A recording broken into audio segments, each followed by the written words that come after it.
Hey, everybody. When you have dietary restrictions, dairy or gluten, for example, it makes it a little bit more difficult to eat out in a restaurant. But who doesn't love to eat at a restaurant, right? I mean, you don't have to make the food yourself. You don't have to clean up. You can invite others to join you. But it is a little more difficult with those dietary restrictions. So what can you do to try to avoid getting glutened, for example? Well, one thing you can do is ask your waitress for a gluten-free menu. Now, some of them don't have a separate menu. Now some of them are just going to a symbol menu where there's a symbol next to the things that can be gluten-free. Okay, well, then you have to ask more questions. If you're wanting French fries or sweet potato fries, does the kitchen have a dedicated fryer for gluten-free items like the fries?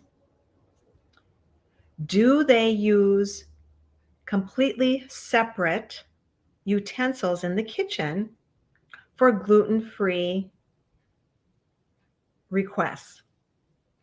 Otherwise, you have cross-contamination. Now, even though you may ask these things, it doesn't always mean it's going to happen.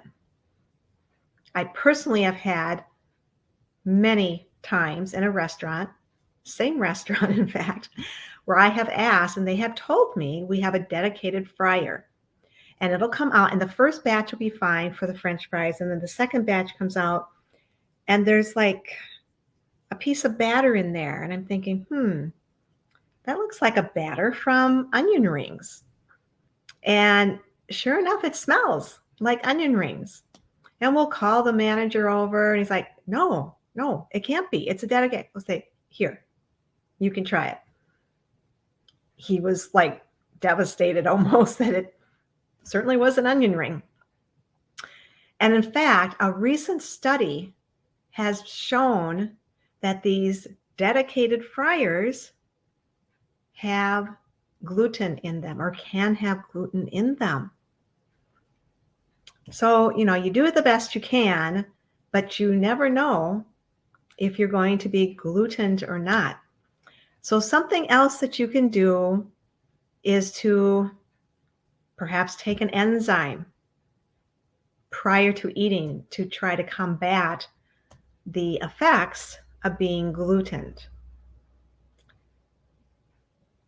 So, and maybe you have done all your due diligence about avoiding gluten, and still, after eating in a restaurant, you don't feel good. Or maybe even at home, you do all your due diligence about avoiding gluten and you still do not feel good. Maybe you have other food sensitivities or intolerances or gluten cross-reactive foods that you react to. Well, how do you know? There's ways to be tested for that. And I discuss all this in more detail in my updated blog for this week, and I will include it in the notes. Now, go be awesome.